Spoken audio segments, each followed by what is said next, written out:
dama yaakaar ni que maître il n'a pas beaucoup de chance parce que pour l'élection ndax lan oui. parce que il a commis beaucoup d'erreurs. Beaucoup d'erreurs. ba mu nekkee Dakar Dem Dikk il a spolié c'est un mot fort le cadastre xaw ma le l'assiette foncière tout ça mu jox ko à l'APR et à une banque semble-t-il ce qui est une faute. Pour vous ce sont les bijoux de famille doo ko joxe. am na beneen grosse erreur de communication sur Ila Touba foofu man nu ma ko interpréter da ngay def lu bari lu ñuy tuddee régionalisme ce qui est d'une gravité et d'une dangerosité inouïe. Et dernière chose yow opposition nga bokk wala sa position dafa bancale parce que man dama yaakaar ni que amuloo vous n'avez pas de conviction ba nga nekkee Dakar Dem Dikk avec le pouvoir avec Macky 2012 tout était rose après vous critiquez tu sais Sénégal lu ko njëkk a yàq lu ko gën a yàq mooy le manque de conviction et man je pense que vous n'avez pas beaucoup de conviction loolu moo tax ma ne vous n'avez pas beaucoup de chance pour cette élection. Les trois points que vous avez posés. D'abord, vous avez parlé de spoliation foncière. Est-ce que vous avez les données de ce que vous dites? Parce qu'il n'y a rien de faire une idée comme... Non, mais il n'y a pas besoin d'avoir des données. Non, si. On ne débat sur une question contre la maîtrise. Moi, je ne débat pas dans la rue. Ñun Dakar bii la ñu juddoo. Non, je vous dis... foofu la ñu doon foowee jamono boobu. waxuma loolu de man je ne parle pas de l'histoire de géographie. Je parle d'un dossier. Spoliation foncière. Pourquoi Diaz bi dugg ci daw? Moi, je vais... Non, xaaral ma ñëw. Moi, je suis un juriste. Si je veux, par mon projet d'ailleurs avec ma vision, bon, que mon pays, le Sénégal, que j'adore, se développe, il faut qu'on fasse ce qui doit être. Ce qui doit être, c'est le droit. Ce qui se fait là, c'est la politique. Le droit, c'est ce qui doit être. Alors, man, est-ce que sur la première question que je pose, est-ce que je l'ai fait conformément au droit? Moi, vous êtes en train de faire la politique. Moi, non, mais c'était à ne pas faire. Non, c'est pas écrit. C'est ça là. Non, mais les bijoux de famille, ça se donne pas. Non, ça se vend pas. La morale, l'éthique, tout ça. Non, mon cher Hassan. Il fallait pas. Mon cher Hassan, pour vous. Moi, je suis un jour fille, si je dis j'applique le droit à la lettre. Mais alors, vous avez commettre. Le pourquoi? Sur ce point, donc, Hassan n'a pas les données de ce dossier. Il parle des spéciales. Je vais vous donner les données. En synthèse. Une fois pour toutes. Comment on a dit que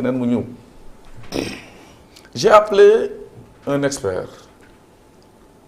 Il est assermenté. Il a prêté serment. Il a dit évaluez-nous ce bien-là. C'est 3 terrains. Il y en avait 3. Évaluez-les. Dans le cas de je l'ai fait évaluer. Mon est pris du temps là. Du texte. Le dossier, j'ai demandé à mon patron direct, qu'on appelle le conseil d'administration. Dakar Dem Dikk, ce n'est pas un établissement public. C'est là où vous vous plantez royalement. C'est une société privée, soumise au droit privé. Ce n'est pas comme l'hôpital principal, établissement public. Le terrain là appartient à une société privée qui s'appelle Dakar Dem Dikk. N'appartient pas à l'État. Et l'État vous subventionne? Non, je vous dis. Non, la subvention, je vous dis comment ça fonctionne.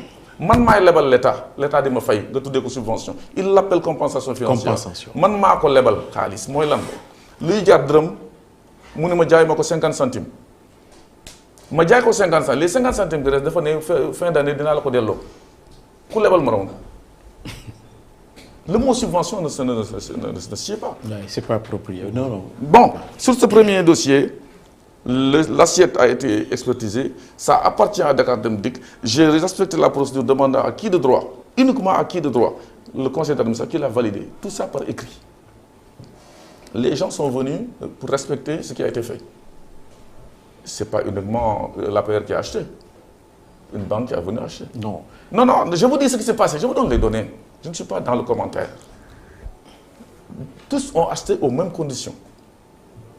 L'APR étant une autre société ou bien une association aurait venu acheter, on l'aurait fait. Je l'ai fait. La banque, c'est une société privée. Parce que s'il s'agissait d'un parti d'opposition, oui, vous n'auriez jamais vendu. Vous croyez? Si c'était le PDS, je vais vous dire, vous n'auriez pas fait. Information, parce qu'il y a 3 points. Hein. Vous ne l'auriez pas fait. Sur le premier, pour vous, parce que vous ne me connaissez, parce que vous ne me connaissez pas. Je vais vous donner une information parce que nous sommes en direct. Quand la paire a voulu acheter, à quel prix?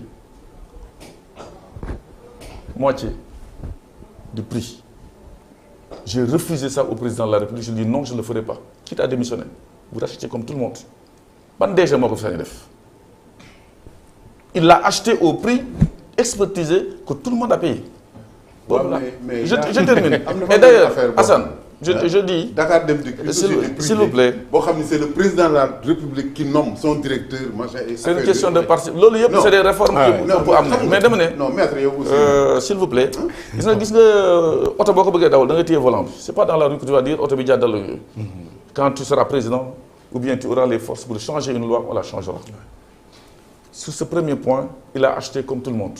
Et moi, vous avez dit que c'est une société privée. À participation publique majoritaire. Société privée, c'est pas possible. J'ai dit soumise au droit privé. Le monde dit. C'est dans ce angle-là que je dis. Et vous, en tant que directeur général, vous ne pouvez pas aliéner son patrimoine. Vous avez fait du truc pour nous parler de juridique, d'affaires, mais non, vous faites un patrimoine. C'est depuis les années 50.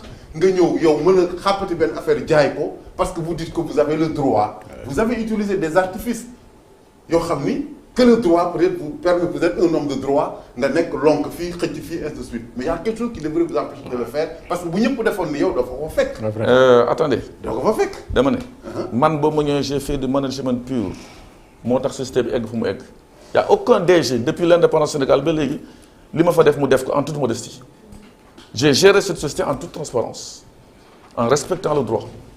Si vous voulez faire de la morale, faites-le. Non, c'est pas de la morale. Non, mais DG, vous avez parlé de morale. Mais DG, on ne fait pas de morale. On n'est pas dans la morale. Non, c'est DG, vous avez parlé de morale.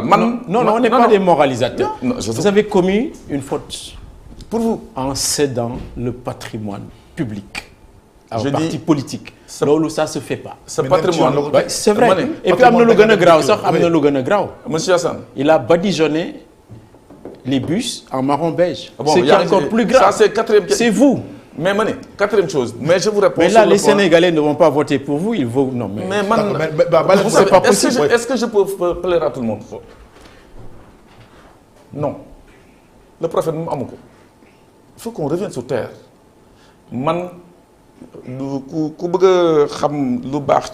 Sénégal j'ai été partout, je sais ce qui est bien, ce qui n'est pas bien. Dans un pays, un état de droit, c'est le droit qui prime. J'ai appliqué le droit. Et les corps de contrôle sont là. Le président de la République. Tu n'as pas respecté, tu n'as pas passé. Vous sortez d'ici, vous partez en France, vous allez respecter le droit par force et on ne va pas parler de morale.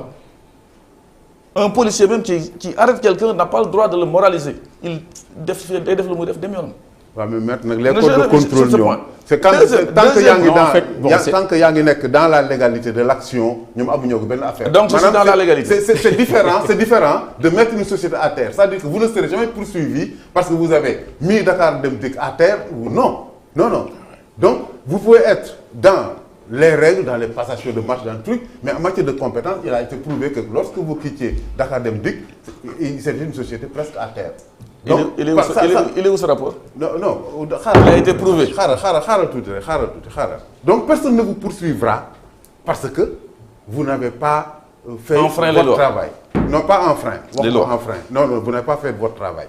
C'est-à-dire qu'on vous a donné une société que je sache. Vous n'êtes pas un expert du transport, vous n'avez jamais travaillé dans le transport. Est-ce que même vous aviez créé une société dans le monde des affaires? Donc, par une nomination politique, vous êtes venu prendre cette société-là. D'accord. Bon. Et au bout du compte, il est évident que personne n'attendait de vous des résultats. Et maintenant, vous venez là pour dire, oui, les Sénégalais, il faut qu'ils soient connus de ça. Là, il faut aussi, non, non. Mon cher Ndao, si vous êtes en train de parler de choses que vous ne maîtrisez, et quand je vous pose des questions, sur quoi vous basez, ni Hassan, ni vous, vous apportez des choses ici. C'est moi qui vous apporte des éléments concrets. C'est moi qui vous apporte des éléments concrets. Filles, Sénégalais, bon là, ni de voter. Pas vous, je ne parle pas de vous. Ceux qui votent là. Oui. Vous, vos 2 votes. M'apporteront 2 votes. Non,